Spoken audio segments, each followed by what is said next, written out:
25-30 సంవత్సరాల కంటే ముందు 95లో నేను ఒక ఆలోచన, భవిష్యత్తు ఏ విధంగా ఉండబోతుందని ఒక ఆలోచన చేశాను. నాలో ఒక చిన్న పొరపాటు ఉంటుంది, ఎప్పుడు కూడా ముందు ఆలోచిస్తా ఉంటా దూరదృష్టితో.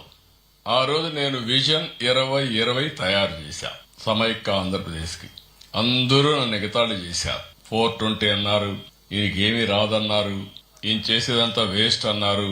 ఐటీ అంటే ఐటీని గురించి కూడా ఐటీ తిండి పెడుతుంది అన్నారు. కానీ ఈ రోజు మిమ్మల్ని చూస్తే నా ఒక్క పబ్లిక్ పాలసీ, ఐటీని ప్రమోట్ చేయాలనుకున్న నిర్ణయం ఈ రోజు ప్రపంచంలో 195 దేశాల్లో తెలుగు వాళ్ళు ఉన్నారంటే అది ఆ రోజు తీసుకున్న ఒక్క నిర్ణయం. ఇలాంటి అనేక నిర్ణయాలు చేశాం. ఎప్పుడు కూడా మీరు గుర్తుపెట్టుకోవాల్సింది, ఒక పబ్లిక్ పాలసీ ఒక డెడ్లీ కాంబినేషన్.